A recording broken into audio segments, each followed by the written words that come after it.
Bonjour à toutes et à tous. Je suis ravi de pouvoir participer à ces belles rencontres et pouvoir échanger avec vous. Je tenais vraiment en préambule à remercier M. Jean-Paul Lanquetin et Loïc Rohr également pour la qualité de cet accueil, je crois, que tout le monde a pu constater. Et puis voilà, pour l'organisation de ces belles rencontres.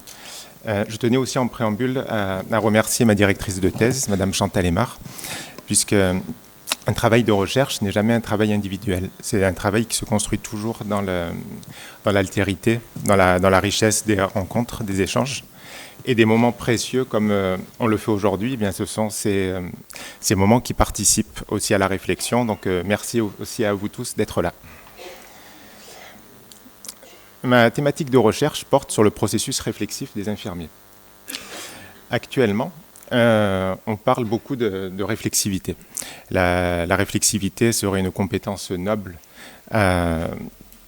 que les soignants devraient acquérir, notamment pour pouvoir s'adapter à la singularité de toutes les situations. Compétence à réfléchir en situation, à avoir un regard méta sur son action. Et on en est, donc je vous ai mis une définition parmi d'autres de Bishop et Cadet, puis de la fortune, c'est-à-dire cette capacité à repenser et reconstruire mentalement ses expériences et ses actions de manière réfléchie et systématique pour que finalement être, comme pour reprendre un néologisme de Carré, c'était être dans un rapport d'apprenance dans le quotidien. Et cette injonction à la réflexivité aujourd'hui, elle est tellement forte qu'elle en vient à masquer les conditions de la réflexivité. Alors que ce qu'on va voir en étudiant la littérature, c'est qu'il y a des phénomènes de résistance qui vont venir, des phénomènes de résistance, des conditions sine qua non. Et si on ne respecte pas ces phénomènes, quelque part, la visée réflexive peut-être n'aura pas son plein potentiel. Alors, quel peut être l'intérêt de l'approche réflexive en psychiatrie ? On constate une augmentation de l'activité actuellement. Et d'ailleurs, j'avais vu dans certains travaux du GRSI, c'est quelque chose qui ressort, c'est-à-dire cette augmentation de l'activité qui est liée avec une protocolisation excessive. Les soignants qui sont pris tout d'abord dans les procédures, les protocoles, et quelque part, plusieurs auteurs comme Philippe Pernoud mettent en garde en disant attention, lorsqu'on est finalement dans un environnement qui est trop normé, trop protocolisé, cela va avoir tendance à être délétère pour la réflexion, puisque finalement on va se mettre en mode pilotage automatique, on va fonctionner sur des routines, et qu'est-ce qu'il en est de la réflexion ? Et on va voir que la réflexion, justement, elle a besoin d'incertitude. La réflexion, elle a besoin que, quelque part, on ne soit pas satisfait de notre pratique à un moment donné pour pouvoir émerger. Il y a aussi la spécificité de la psychiatrie. Je crois que sur les interventions qu'on a sur les 2 jours, on se rend compte que la psychiatrie, ça s'appuie sur des signes cliniques qui sont très fins. Alors, il y a cette nécessité de s'adapter, bien entendu, dans toutes les spécialités, mais j'aurais envie de dire particulièrement peut-être en psychiatrie, du fait aussi de la spécificité de la maladie mentale. Et également, il y a une crise de la transmission du savoir.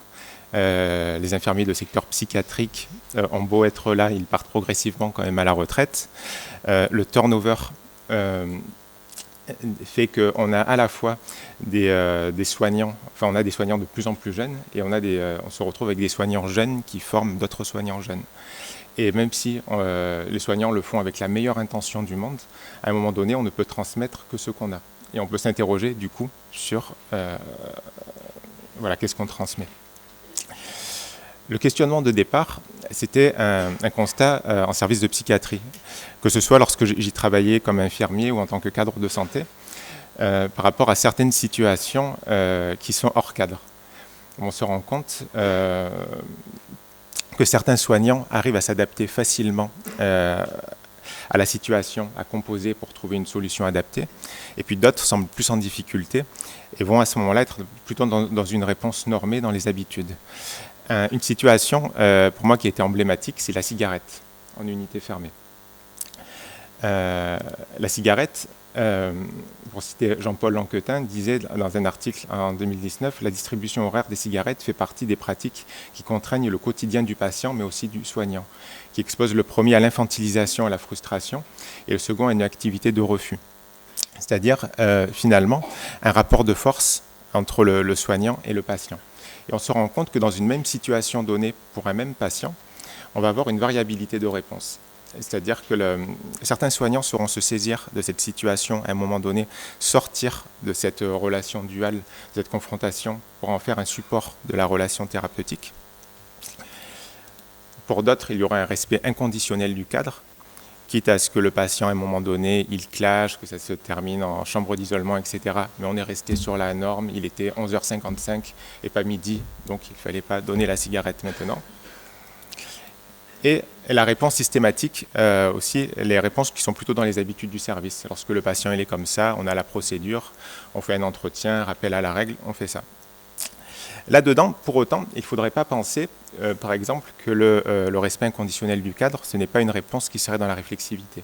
Ce qui va être délétère, c'est plutôt le fait d'être dans l'habitude, d'être dans le respect inconditionnel du cadre tout le temps, ou d'en faire peut-être le support d'une relation tout le temps. C'est-à-dire que la réflexivité, c'est savoir qu'est-ce qui aura besoin aussi à ce moment-là. Et on peut très bien imaginer, à ce moment précis, peut-être d'être très cadrant, parce qu'on sent que le patient en aura besoin.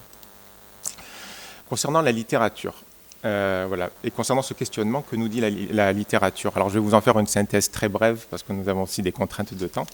Il y a une revue de la littérature qui a été faite sur une centaine d'articles scientifiques retenus, une dizaine d'ouvrages de référence, plusieurs thèses, avec différents mots-clés dans des bases de données internationales. Ce qu'il faut comprendre, en fait, pour comprendre aussi les difficultés qu'il y a avec ce processus réflexif, c'est que le point de départ de la visée réflexive qu'on a dans les formations, c'est venu d'une théorie et d'un ouvrage de Schoen qui s'appelle le praticien réflexif. Schoen travaillait avec les ingénieurs au MIT. Et ils se rendaient compte que ils disaient que les praticiens, justement les ingénieurs, lorsqu'ils doivent résoudre des situations problèmes, ces situations, elles sont marquées par le particularisme, le conflit de valeurs, l'incertitude, et que le praticien mobilise toujours autre chose que l'application de la simple théorie pour résoudre ces situations. Et c'est là-dedans que le concept de réflexivité a émergé, qui serait donc cette capacité à composer avec tous les éléments théoriques, les éléments de la situation, pour y répondre d'une manière adaptée. Il y a eu une diffusion exponentielle. On pourrait parler de buzz, vous voyez, à l'époque. Cette diffusion exponentielle, elle correspond à quelque chose. C'est-à-dire que dans les années 80, beaucoup de formations étaient encore sur le modèle behavioriste, notamment aux États-Unis, avec les programmes par certaines approches par compétences, certains programmes basés vraiment sur le geste. Et on se rendait compte qu'il y avait une nécessité de passer à autre chose si on voulait vraiment des professionnels compétents que quelque chose centré sur l'acquisition de gestes. Et du coup, la théorie de Schoen s'est diffusée et très rapidement, il y a eu une adaptation dans les différents champs de l'enseignement professionnel. Et en même temps, il y a eu une perte de la complexité. Alors, lorsqu'un concept s'opérationnalise, il y a toujours une perte de la complexité, on pourrait dire, qui est normale, puisqu'il y a aussi ce passage quelque part de la théorie à la pratique. Mais en même temps, il y a eu une perte de la complexité par d'autres choses. Schoen, déjà, il en a pris la partie la plus opérationnelle de ce concept. C'est-à-dire que la réflexivité, ça a été travaillé par bien d'autres auteurs, des philosophes comme Bourdieu qui parlait de strates de réflexivité, c'est-à-dire qu'il y aurait plusieurs réflexivités qui seraient mobilisées dans une situation. D'autres personnes comme Dewey qui parlaient de l'importance de l'apprentissage dans la réflexivité. Schoen en a pris une partie et en même temps, il y a eu des erreurs de traduction aussi du praticien réflexif qu'a montré un des auteurs, Saint-Arnaud, qui a travaillé avec Schoen, qui disait que peut-être que les traducteurs avaient mal compris la thèse de Schoen et ont fait certains raccourcis. Par exemple, la réflexion en situation et la réflexion après coup, qui serait plutôt une rétroaction, le traducteur a mis ça dans un seul et même concept. Donc ça peut expliquer aussi, dans la diffusion, une certaine perte d'efficacité. Il y a une tradition critique, en fait, pour la passer rapidement. La tradition critique dit que la réflexivité, telle qu'elle est amenée comme réfléchissement sur soi, il y aurait quelque chose d'assez nombriliste. C'est un peu miroir, mon beau miroir. Se regarder travailler, c'est une chose, mais la tradition critique dit qu'on a besoin du collectif. On a besoin de l'autre, on a besoin de l'altérité pour que justement la réflexivité, elle a un sens. La collectivité qui peut se faire aussi dans la controverse, dans les échanges, comme on le fait aussi pendant ces rencontres. La tradition critique aussi va avec le concept en lui-même, où certains auteurs disent que c'est bien joli, mais réfléchir des fois dans le feu de l'action, être dans l'action, se regarder au-dessus, etc., c'est compliqué. Et que dans les situations vraiment difficiles, on ne pourrait pas le faire. On pourrait le faire dans les situations plutôt simples, où on a un peu plus le temps de réfléchir, mais en même temps, comme ces situations sont simples, on n'a pas forcément de nécessité à être réflexif, donc on ne l'est pas. Vous voyez, c'est un peu tout le paradoxe de ce concept. Il y a des conditions environnementales. Alors différentes conditions, alors je vais essayer de les passer rapidement, par rapport à ce processus réflexif. Des conditions, le processus réflexif nécessite un apprentissage. C'est-à-dire qu'on n'est pas réflexif spontanément, il y a la nécessité de s'entraîner.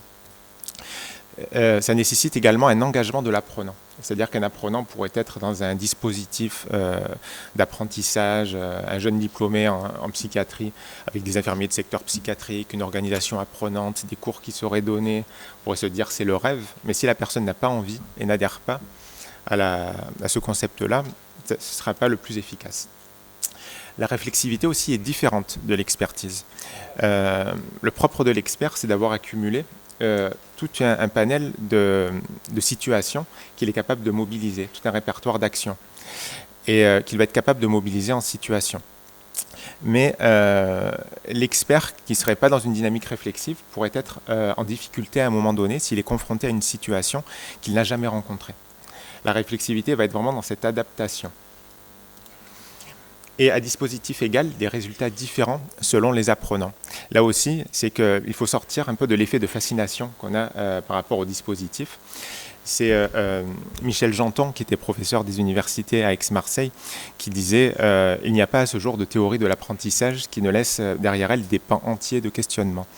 C'est-à-dire que des fois de penser, on fait de la simulation, donc on va développer la réflexivité, on met en place tel dispositif, donc ça va marcher. Non, ça va marcher chez certains, mais ça ne marchera pas chez tout le monde. Et la nécessité d'être engagé aussi très tôt dans la formation. C'est-à-dire qu'il ne suffit pas de mettre en place à un moment donné peut-être une unité intégrative. Il faut que cette posture réflexive, elle soit vraiment habitée par les formateurs. Si on est justement dans les conditions chez les formateurs, il faut aussi que les formateurs, ils changent de paradigme. Qu'ils ne soient pas dans quelque chose de transmissif, avec une compréhension, une adhésion au modèle théorique sous-tendu. Et être dans une dynamique réflexive et formée. Et ça aussi, c'est pas si évident que ça. C'est-à-dire qu'on peut avoir d'excellents formateurs qui ont une grande expérience, qui sont pédagogues, mais qui ne sont pas forcément formés à la réflexivité. Louise Lafortune, qui travaille sur l'évaluation de la réflexivité, elle forme les formateurs à la réflexivité au Canada, en Belgique. Et dans ces dispositifs, elle explique par exemple l'importance que les formateurs soient eux-mêmes dans une dynamique réflexive et soient capables de provoquer des déclics métacognitifs chez l'apprenant. C'est-à-dire sentir à un moment chez l'apprenant des moments de tension où on va pouvoir en quelque sorte provoquer la réflexivité. Et ce sont des signes cliniques très fins qui demandent quand même un minimum d'apprentissage et de compréhension de ce qu'est une dynamique réflexive. Il faut également être en capacité d'analyser sa propre pratique de formateur. Et c'est un petit peu un paradoxe des fois des formateurs d'une manière générale où on analyse les pratiques des autres, mais sa propre pratique, on est en difficulté pour l'analyser. Et la littérature met vraiment en avant donc, la posture réflexive du référent pédagogique comme une condition sine qua non de ce développement pour l'apprenant. Il y a aussi des conditions environnementales, c'est-à-dire que les situations de travail doivent donner place à de l'incertitude, à des temps de rétroaction. Sur la recherche qui nous était présentée hier après-midi, il y avait sur le passage de l'adaptation à l'emploi pour les générations Y. Il y avait cette notion à un moment donné que l'institution attend des professionnels qui soient experts. Et paradoxalement, et c'est vrai que c'est un attendu, je veux dire que les gens soient dans l'expertise, mais en même temps, la réflexivité fait plutôt partie du paradigme de l'incertitude. Vous voyez, être dans cette incertitude pour avoir cet espace, en quelque sorte, qui va permettre à la réflexion d'évoluer. La qualité de l'alternance aussi dans la formation est essentielle. La place des échanges, de la controverse, lutter contre la pensée unique, des fois qu'on voit arriver dans certains services, où on est un peu dans la pensée unique, pour faire une cohésion de groupe. Mais c'est vrai qu'une équipe, finalement, où il n'y a pas de discussion, de controverse, est une équipe qui sera un peu morte intellectuellement. et que l'institution soit prête aussi à se remettre en cause. Et ça, c'est pas simple. C'était une mise en garde de Donald Schoen en 80, lorsqu'il avait sorti Le praticien réflexif. Il disait le professionnel, le praticien qui va s'adonner à de la réflexivité dans un environnement de travail qui est sur une organisation plutôt pyramidale. Il citait notamment les hôpitaux. Il disait à un moment donné, il va être éjecté.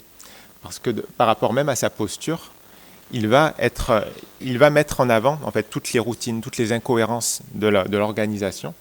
Et si l'institution n'est pas prête à se remettre en cause, ça va être insupportable pour l'institution et pour lui, puisqu'il va être en souffrance.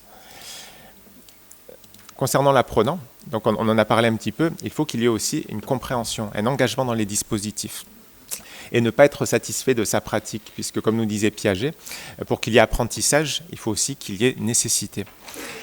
Et voilà, donc avoir un petit peu de frustration, je dirais, qui va être au moteur. La difficulté, c'est que les apprenants, ils cherchent aussi à satisfaire aux critères de validation. Et on le voit notamment sur certains dispositifs qui sont utilisés comme le portfolio, qui dans l'absolu est un dispositif intéressant aussi pour entre l'écriture, la conceptualisation et le développement de ce processus. Mais à partir du moment où le dispositif va être utilisé à la fois comme développement des compétences et à la fois comme support d'évaluation, on peut s'interroger sur le biais que ça va amener. Et les étudiants, on parlait tout à l'heure de behaviorisme, c'est vrai que spontanément, sans stigmatiser, mais ils se mettent plutôt dans une posture behaviorisme, dans le sens où ils veulent apprendre, apprendre les actes techniques. Et ce n'est pas une mauvaise chose en soi, mais c'est vrai que si à un moment donné, on ne tient pas compte de leur propre dynamique et que nous, on va leur parler de socioconstructivisme, de dispositif, on risque d'être à côté de la plaque, c'est-à-dire que c'est important de comprendre aussi, eux, dans quelle dynamique ils sont. Il va y avoir tout un tas de phénomènes de résistance aussi au niveau des formateurs, des apprenants et de l'institution. Les phénomènes de résistance, c'est très important d'en tenir compte, surtout qu'il va y avoir des phénomènes qui sont liés à des représentations. Et en sciences de l'éducation, on parle beaucoup de l'importance de tenir compte des représentations lorsqu'on fait justement de l'enseignement ou des actions de formation. Pour essayer de les passer un peu rapidement, il y a le pragmatisme des étudiants, où la posture réflexive peut être vécue comme un exercice académique. Les représentations du métier. Je veux dire, si quelqu'un a une représentation du métier un peu stéréotypée, ou simplement sa représentation même, qui va être, l'infirmière, c'est d'abord faire des soins, c'est d'abord faire ci, faire ça. Nous, on va lui parler de dispositifs, de trucs, tout ça. Elle va dire, mais laissez-moi tranquille. Voilà, moi, je voudrais faire des soins, j'ai des choses à faire. L'injonction de réfléchir. Il peut y avoir aussi un paradoxe comme l'injonction de, on n'est pas dans le soyez autonome, mais on est dans le soyez réflexif. Et ça peut interroger. Le contexte aussi d'évaluation, j'en ai parlé, c'est que les étudiants jouent le jeu. C'est quelque chose qu'on voit d'une manière générale, même à l'université, on voit les étudiants qui sont rompus quelque part au jeu d'étudiants, qui viennent voir l'enseignant et qui disent « dites-moi ce que je dois faire pour valider, puis je le ferai ». Et puis, il y a également l'influence des pairs concernant le coût de la posture, puisque au travers de tout ce qu'on dit, on comprend que la posture réflexive va avoir un coût pour l'apprenant. Et lorsque les étudiants, par exemple, ils vont sur le terrain et qu'ils voient des infirmiers des fois qui s'en prennent plein la tête, entre guillemets, parce qu'ils essayent d'être réflexifs, qu'ils vont à l'encontre de certaines règles, se disent, mais attends, moi j'ai pas envie. Et puis on le voit des fois sur le terrain, des personnes qui disent, non mais moi je suis infirmier, je fais mon travail, je veux... ne me demandez pas autre chose, mais parce que c'est pour être aussi tranquille et quelque part peut-être pour que le travail soit supportable. Et savoir donc que tous les étudiants n'aspirent pas à devenir des professionnels réflexifs aussi. Il va y avoir également des résistances chez le formateur. Alors, il y a du scepticisme des fois par rapport au dispositif, par rapport au référentiel. Il peut y avoir des conceptions hétérogènes de la formation, des formateurs qui ne sont pas forcément dans une posture socio-constructiviste ou qui n'adhèrent pas forcément à ces dispositifs. Il y a le manque de sens en l'absence de dimension collective de la réflexion. Et on va le voir que dans les équipes pédagogiques, s'il n'y a pas justement de réflexion collective, à un moment donné, les formateurs peuvent se retrouver isolés. La réflexivité à ciel ouvert, et ça c'est pour tous les travailleurs, elle peut nuire à la carrière et amener de la souffrance au travail, puisqu'à un moment donné, on risque d'être en opposition avec certaines choses, par exemple au niveau de l'institution, au niveau des décisions. Et c'est l'efficacité, selon certains auteurs, qui valide la posture réflexive, mais les effets ils sont rarement immédiats. Moi, dans les cadres pédagogiques que j'ai interrogés, par exemple, certains me disaient on n'adhère plus au modèle, par exemple, du référentiel de 2009, parce qu'on a eu tellement de mauvais retours sur le terrain les premières années que ça nous a démotivés. Ils me disaient donc aujourd'hui, on met en place certains dispositifs, mais quelque part, c'est que le squelette, quoi. On le fait parce qu'il faut le faire. Alors, c'est pas tous, bien entendu, mais on voit que finalement, le retour du terrain, alors que peut-être qu'il y a des choses qui sont efficaces, mais il y a aussi cette question de temps. C'est Michel Vial, il disait que l'apprentissage ne se fait pas dans le temps forcément de l'enseignement. Peut-être qu'avec des dispositifs réflexifs, on donne le germe de la réflexivité aussi à l'apprenant, et qu'il y aura certaines conditions qui vont permettre à cette réflexivité d'éclore. Mais donc, voilà, on ne voit pas de suite les fruits. Il va y avoir des résistances de l'institution. Alors, on en a déjà parlé un petit peu, les institutions qui favorisent plutôt le taylorisme, avec une volonté de réduire les incertitudes, des organisations qui sont plutôt pyramidales, et la posture réflexive donc, qui va dévoiler les incohérences. C'est pour ça qu'il serait nécessaire donc, il est important de dépasser certaines croyances, de penser que les étudiants savent de quoi il s'agit aussi, qu'on peut se représenter ce qu'est une posture réflexive avant de la développer, ce qui n'est pas évident. Je veux dire, pour les étudiants, ça va être quelque chose peut-être de très conceptuel, d'agir comme si la posture n'avait que des avantages, c'est-à-dire qu'on sous-estime ses coûts, ses résistances, et la lier à la professionnalisation du métier comme si elle était unanimement recherchée et valorisée, alors qu'on sait bien que ce ne sera pas le cas. Donc voilà, en conclusion donc de cette petite revue, on a vu que c'était un leurre d'imposer une formation qui favorise ce processus sans réflexion sur l'adhésion des acteurs et une compréhension des phénomènes de résistance. Et le coût de la posture, il est à prendre en compte pour l'individu et l'institution.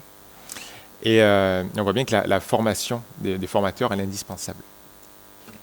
Et cette notion de collectif, elle semble primordiale. C'est-à-dire que sans collectif, la réflexivité, elle est narcissique, peu opérante, autant pour le formateur que pour l'apprenant. Suite à cet état de l'art, il y a plusieurs recherches qui ont été faites.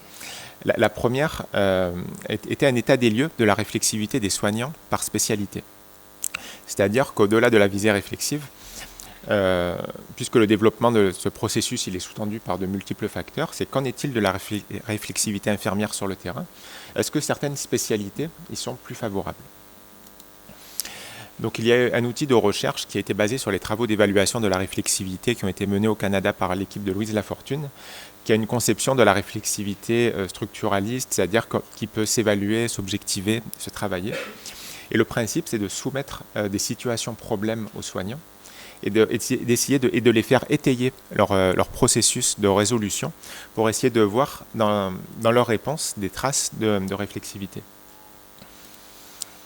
L'outil de recherche, de cette première recherche, ça a été 4 spécialités qui ont été ciblées, la médecine, la chirurgie, la gériatrie et la psychiatrie, avec pour chacune des 2 situations problèmes adaptées à la spécialité. Avec à chaque fois 3 propositions pour chaque cas concret. Une proposition qui privilégie plutôt les habitudes, les règles, au détriment des besoins du patient. Une réponse qui répond aux besoins, mais une réponse plutôt médicalisée. Une réponse qui privilégie les besoins du patient au détriment de la règle. Et suivi de questions pour produire des éléments donc, sur le processus de résolution. Il y a eu par exemple un premier cas concret sur la cigarette. Voilà, un patient psychotique a eu sa dernière cigarette à 17h, il est 17h40, on sent qu'il est en train de monter, il y a une tension. Il demande la cigarette à l'avance. Qu'est-ce que vous faites? Avec différentes propositions, à chaque fois où les soignants doivent se positionner entre tout à fait d'accord, assez d'accord, moyennement d'accord ou pas du tout d'accord. Donc je lui propose un entretien infirmier afin de lui faire verbaliser son ressenti. Je lui propose de l'accompagner dans la cour du service pour prendre l'air. Donc je lui donne sa cigarette à l'avance en lui faisant un rappel du règlement. Et si vous deviez choisir une seule de ces propositions, laquelle choisiriez-vous? Enfin, différentes questions, voilà, pour voir sur quoi s'appuie surtout leur prise de décision. Deuxième cas concret est sur un refus de traitement. Un patient psychotique qui a été admis avec le médecin qui lui prescrit un neuroleptique à prendre le soir et une injection si jamais, en voie injectable si jamais le patient refuse. Et le patient, il vient à l'infirmerie prendre le traitement, vous lui tendez les comprimés. Il prend le traitement anxiolytique mais repose le neuroleptique. Je ne veux pas de votre drogue, c'est vous qui me rendez malade. Vous remarquez une tension chez le patient, le regard sombre, les gestes saccadés, n'insistez pas et le patient il repart dans sa chambre. Et là, c'est pareil, proposer des idées d'intervention. Si vous étiez seul à prendre une décision, sur quoi elle s'appuierait, etc. La diffusion du questionnaire, elle a été faite au niveau national, avec des diffusions à la fois par l'ordre des infirmiers, différents sites internet, les directions de soins, les réseaux sociaux. Elle s'avait permis de récolter 1408 réponses dans toute la France, avec 228 réponses pour la psychiatrie. L'analyse des données a été faite de deux façons. Lorsqu'on utilise un questionnaire dématérialisé comme le Google Form, toutes les questions fermées vont être déjà préanalysées, c'est-à-dire que vous allez avoir des graphiques qu'il vous reste à interpréter. Et il y a l'utilisation d'un logiciel de lexicométrie, Iramutech, qui a été utilisé. On parlait hier, il y avait le débat sur le qualitatif, le quantitatif. Là, c'est le bon exemple que sur du discours, parce que il faut savoir que chaque questionnaire avait 9 questions ouvertes. Donc ça, avec 1400 réponses, ça correspondait à des centaines de pages de réponses à analyser. Et le logiciel Iramutech ne travaille pas sur le sens du discours, mais permet de faire des statistiques descriptives et inférentielles sur ces éléments de discours. Par exemple, rechercher des occurrences, rechercher lorsqu'un soignant dit le mot patient, à quoi le mot est lié à chaque fois. Donc ça vous fait des représentations graphiques qui sont assez intéressantes, qui ne se substituent surtout pas à l'interprétation du chercheur, parce qu'on pourrait dire que si l'avantage et l'inconvénient, c'est que c'est toujours de partir dans certaines interprétations. Donc quand on utilise ce genre de logiciel, il faut toujours des précautions et savoir précisément ce qu'on va chercher et comparer ces données avec d'autres... ne pas se fier qu'à ces graphiques. Ce qui ressort sur la psychiatrie, pour être un peu concis, c'est que globalement, sur tous les cas concrets, ce sont plutôt les réponses médicalisées qui sont priorisées. On le voit ici. Je ne sais pas si vous avez la souris. En fait, le logiciel vous calcule donc le nombre d'occurrences. Par exemple, on voit entre traitement et patient, il y a un trait assez épais. Donc plus le trait est épais, plus le lien est fort, c'est-à-dire que lorsque les soignants parlent de patient, c'est associé au mot traitement. On voit par exemple traitement avec un petit 64, ça veut dire que 64 fois, c'est associé à la notion de traitement, d'injectable, de prendre le neuroleptique, c'est-à-dire on voit quelque chose qui est autour de la négociation de la prise du traitement. On voit à droite la petite forme rose qui ressemble à un rein, entretien infirmier, c'est-à-dire que la proposition d'entretien infirmier arrive, mais elle est beaucoup plus, elle est un peu plus marginale. La proposition, elle est beaucoup plus médicalisée, donc avec le traitement, la prise du traitement, tout des termes autour de la négociation. C'est quelque chose qu'on retrouve, bien entendu, lorsqu'on fait après l'analyse de contenu. Ces graphiques-là, ce sont ce qu'on appelle des graphes de mots. C'est le mot patient. Alors j'avais comparé avec la gériatrie. On voit le mot patient, donc à gauche pour la psychiatrie et à droite pour la gériatrie. À quoi c'est le plus lié dans le discours? Ça va être difficile. 10. On va négocier un petit peu le temps. On voit que pour la psychiatrie, le patient, c'est beaucoup lié à injection, traitement, prise, etc. Alors que pour la gériatrie, on retrouve le patient, prendre, l'autonomie, la notion d'équipe qui apparaît pas. Alors après, quand je vous disais les précautions dans l'interprétation, c'est que la sémantique qu'on retrouve dans les graphiques sont aussi liées aux thématiques de la question. Mais je vous ai mis ce graphique parce que ça illustre quand même ce qui ressort lorsqu'on analyse, on va dire, plus finement les données. Ce qui est intéressant avec la gériatrie, c'est que le modèle d'organisation de la gériatrie semble particulièrement favorable. C'est ce qui est ressorti de cette première recherche, puisqu'en gériatrie, par rapport aux autres spécialités, en fait, la médecine, la chirurgie et la psychiatrie se retrouvent toutes les trois sur un peu un même fonctionnement, qui est un fonctionnement médicalisé. Des réponses assez médicalisées finalement qui sont priorisées. Et la gériatrie se démarque avec un fonctionnement qui est moins médicalisé, plus d'autonomie et plus de collaboration au niveau de l'équipe. Et lorsqu'on confronte ces résultats au modèle d'organisation, on se rend compte qu'en gériatrie, effectivement, l'équipe travaille plus en autonomie, il y a moins le poids médical. Et du coup, le fait qu'il y a moins de présence aussi, les équipes sont obligées de collaborer beaucoup plus entre elles pour trouver des solutions. Par rapport aux autres équipes, peut-être aux autres spécialités où il y a un travail en équipe, mais qui n'est pas forcément de la collaboration.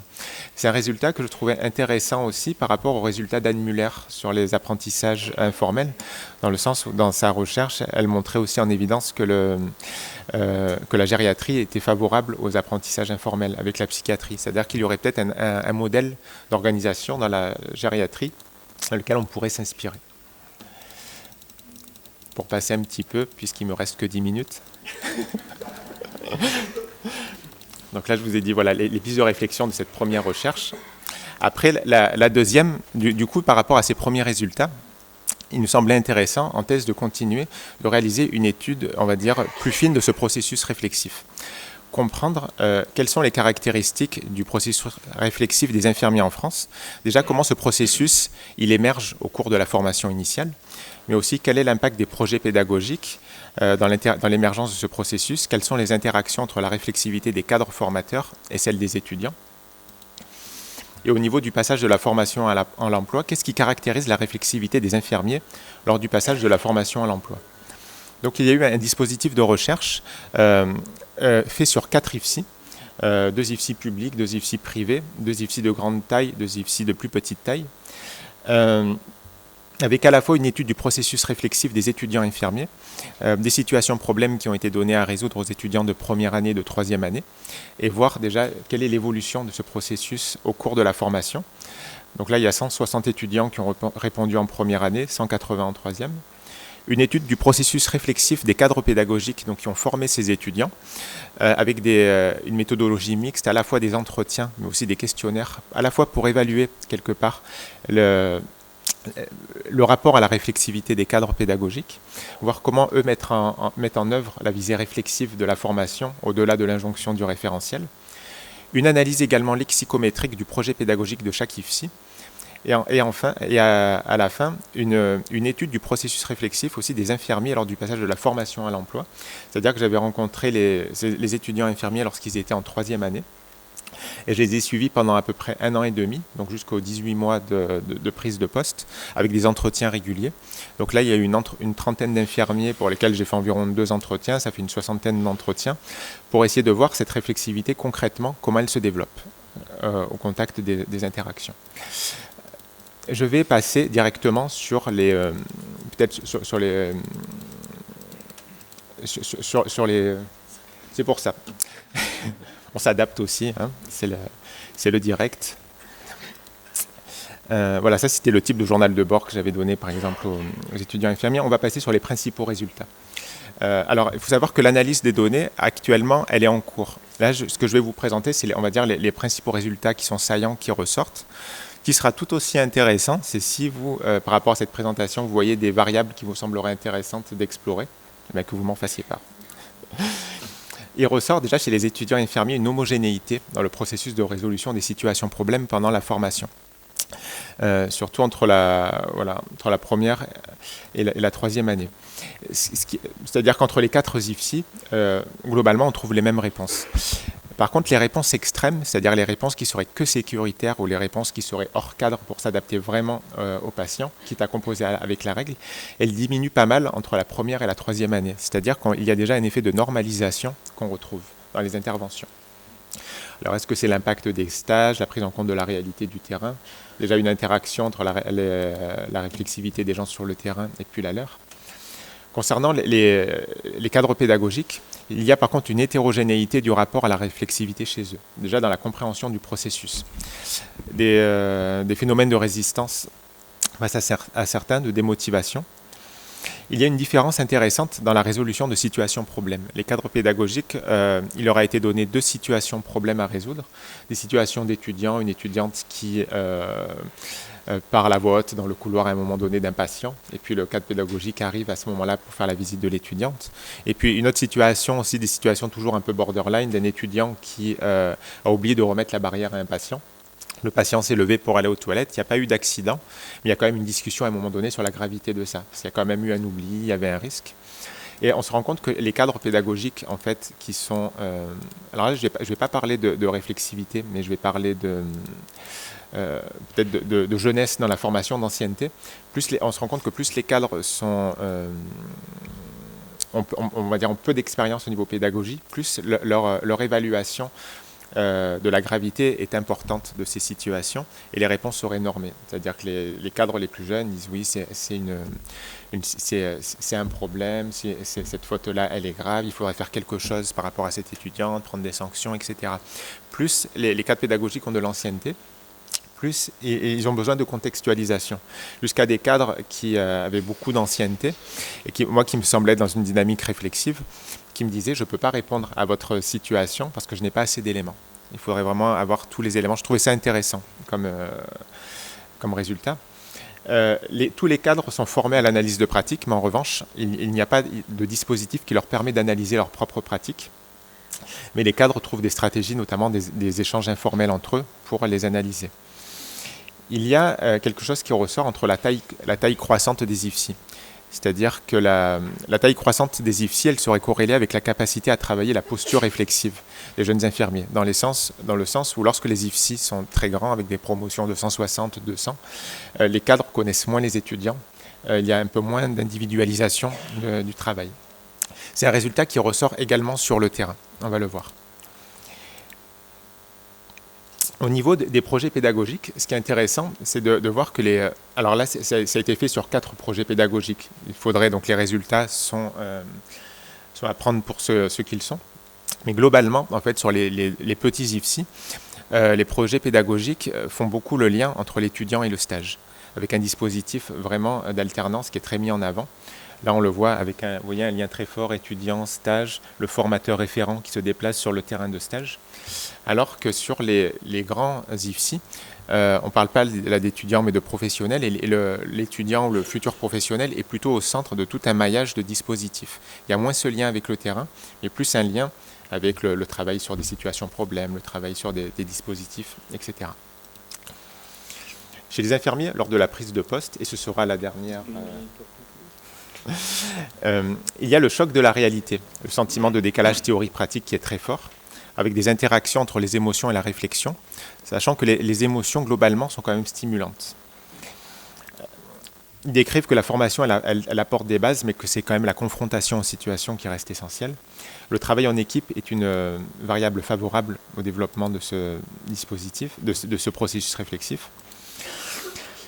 Les organisations qui sont tendues, délétères au processus réflexif, comme on l'a vu, elles semblent cependant catalyser pour certains le processus réflexif. C'est-à-dire que c'est un élément que je trouvais intéressant aussi, c'est que autant on a vu la littérature dit que le processus réflexif a besoin d'une certaine condition, on voit que des fois les conditions qui sont très défavorables vont produire de la réflexivité chez les apprenants, parce qu'ils n'ont peut-être pas d'autre solution finalement que de développer aussi cette réflexivité.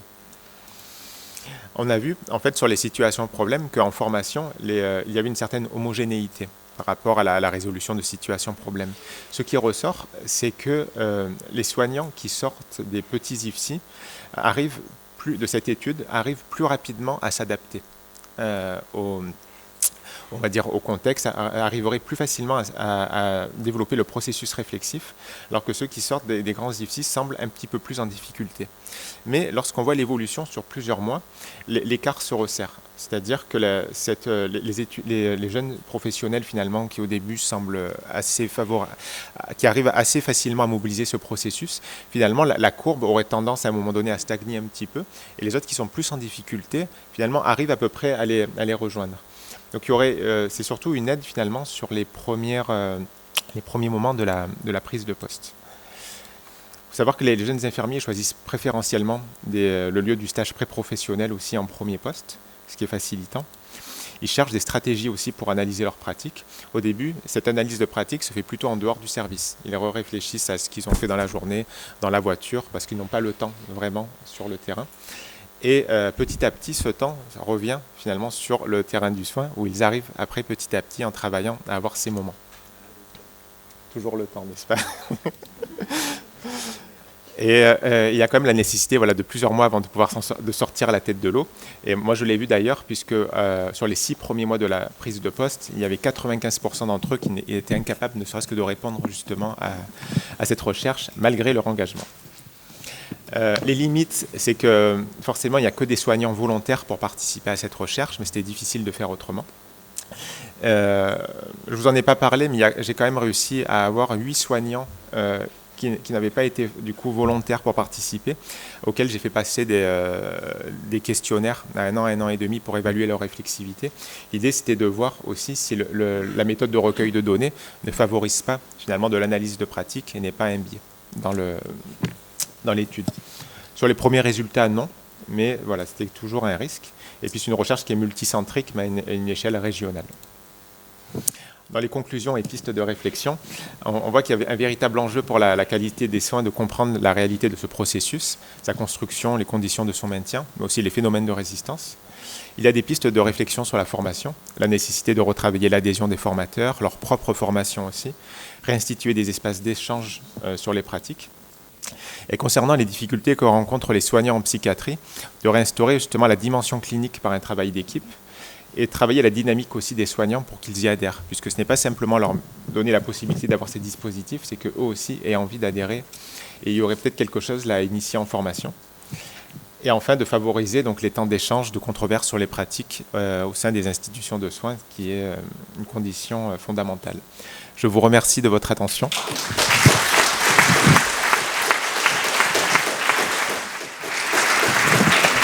Merci pour cette passionnante communication. On aurait aimé rester plus longtemps encore, je vous assure. On est tous frustrés. Néanmoins, quelques questions. Moi, j'aurais aimé travailler sur l'incertitude et l'expertise. Voilà. Mais je laisse la salle poser les questions. Oui, mais c'est plutôt une réflexion. Presque un témoignage individuel. Comme j'ai été connu Lionel quand tu étais tout jeune chercheur. Et que je vois aujourd'hui le travail que tu as réalisé, je suis vraiment admiratif. Il y a un petit problème de gestion du temps, mais ça, ça fait partie des règles du jeu. Parce que c'est aussi important dans tout ce que tu as présenté qu'il y ait un temps justement de réflexion avec la salle. Moi, je suis passionné par ton travail et j'ai vraiment envie de le lire. Merci beaucoup. Merci.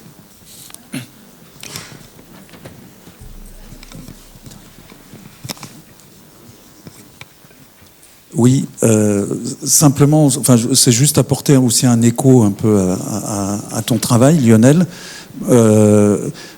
Pour avoir eu, je crois, la chance, en tout cas, d'avoir été formé à la réflexivité par Louise Lafortune, au sein d'une équipe, je me suis rendu compte finalement que ce que tu décris, en tout cas, de certaines résistances des apprenants, on retrouve la même chose chez les formateurs.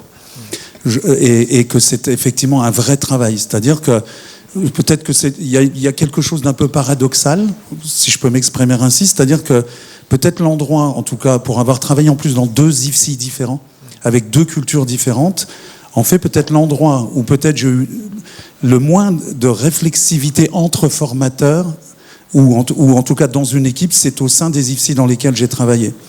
Donc je trouve aussi il y a quelque chose un peu de paradoxal, c'est-à-dire quelque part on prescrit de la réflexivité alors qu'on ne se l'applique pas à soi. Enfin voilà, en tout cas c'était l'écho que je voulais partager à cela. Merci. Il y a une... moi j'ai trouvé le travail très très très intéressant. Là. Mais il y a une question que je me pose, c'est sur le choix des situations. Ce sont 2 situations qui renvoient au cadre de soins. C'est-à-dire un truc au fond pré-organisé. Je pense à l'histoire des cigarettes imposées qui en soi peut être critiquable. Est-ce que c'était un choix du chercheur, ces 2 situations qui renvoient au cadre, plutôt qu'à une situation qui aurait impliqué une expertise clinique, je sais pas moi par exemple autour d'un patient suicidaire ou autour qui n'aurait pas impliqué autant. En même temps j'entends bien parce que la réflexivité pour un jeune infirmier, ça serait de questionner le cadre. Or, là, il semblerait que le cadre, il y réfléchit pas. En tout cas, il n'est pas invité à le faire. C'est une donnée de départ. C'est une clope par heure ou je ne sais plus quel est le truc.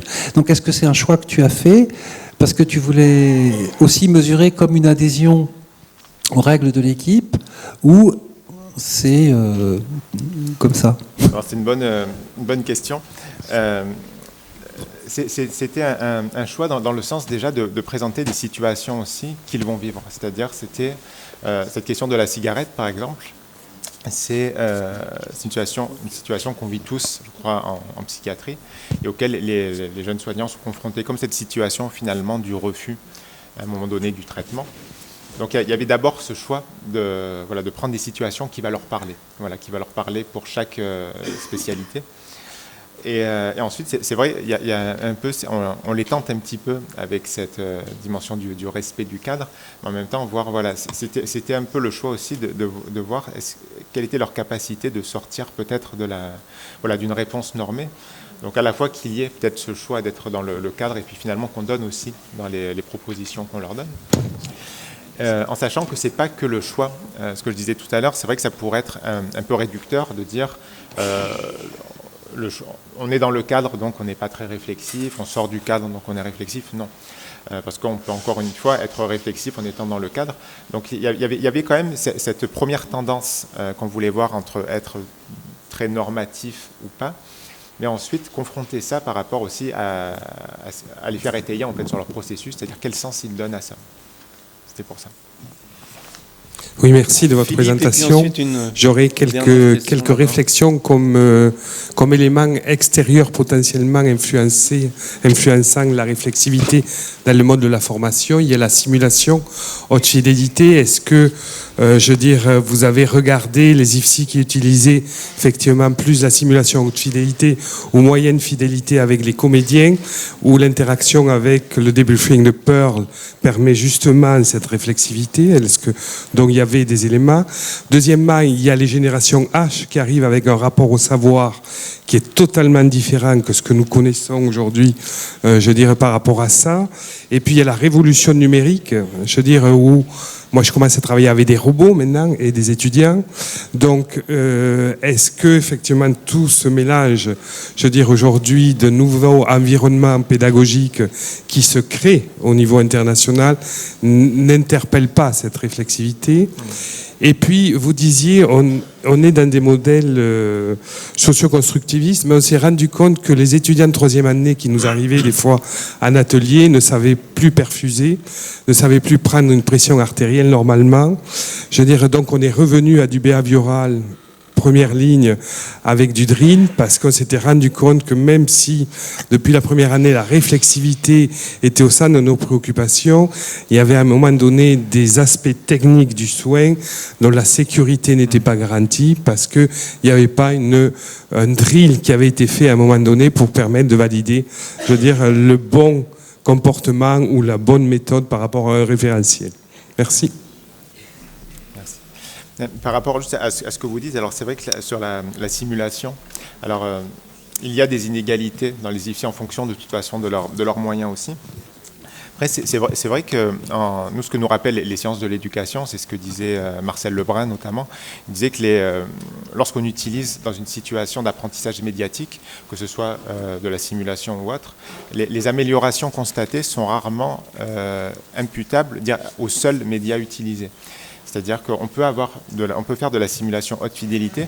Ce qui va faire que ça produira vraiment de la réflexivité, ça va être la compréhension du dispositif aussi par rapport au formateur. Comment il va se saisir de ça, comment il va se saisir du débriefing, etc. pour produire vraiment de la réflexivité. Et c'est vrai que c'est sur ça qu'on sent des fois au sein des équipes pédagogiques, par exemple, des différences de formation, de perception, qui font que si on ne comprend pas bien, par exemple, la simulation, si on n'est pas ne serait-ce que bien formé pour le faire et qu'on ne comprend pas le principe, ça va peut-être pas être très efficace, même si on est avec de la simulation haute fidélité, même si on a Adriana Carambeu qui vient faire le mannequin, même si on a tous les moyens possibles imaginables. À un moment donné, ce ne sera pas le plus performant.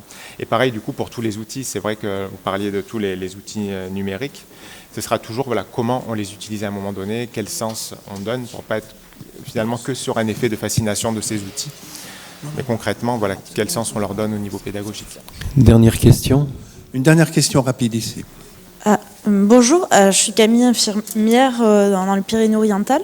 Voilà, je me posais la question, je me demandais si dans le processus réflectif, il pouvait y avoir la prise en compte de ce qui était non objectivable.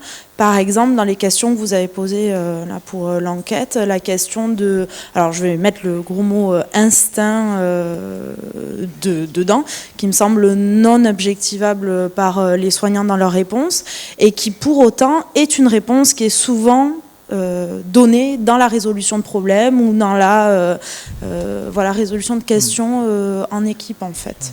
Donc savoir si c'est, ou alors si c'était un biais, ou si c'était rentré en compte, ou si c'était une réponse qui avait été donnée, et si ça s'oppose au processus justement réflexion. C'est très intéressant ce que vous dites, parce qu'effectivement c'est quelque chose qu'on voit, et c'est quelque chose qu'on voit beaucoup chez les experts. C'est-à-dire que dans les typologies entre le novice et l'expert, plus on devient novice, débutant, personnel performant, confirmé jusqu'à l'expertise, plus il y a cette notion à un moment donné d'instinct, de ressenti qu'on voit qu'on voit dans l'expertise, et qui n'est pas d'ailleurs vraiment un instinct. C'est-à-dire que souvent le propre de l'expert, c'est d'avoir des difficultés à décrire son propre processus de résolution de situation problème. C'est pour ça d'ailleurs qu'il y a un enjeu en sciences de l'éducation d'essayer de comprendre sur quoi se fondent finalement les prises de décision de l'expert. Et derrière son ressenti, c'est surtout des signes cliniques qui sont très fins, que l'expert est capable de déceler, des fois sans en avoir conscience. Mais là, on est sur de l'expertise. C'est-à-dire que ce que vous dites, en fait, ce ressenti, c'est un élément qui a à prendre en compte, mais il va falloir le contextualiser, je pense, pour voir finalement qu'est-ce qu'il y a autour. Est-ce qu'on est dans de l'expertise? Est-ce qu'il y a des éléments qui sont de la réflexivité? En tout cas, c'est un élément très intéressant qu'il faudra prendre en compte, bien sûr. Merci beaucoup, Lionel Regard. Et merci à vous.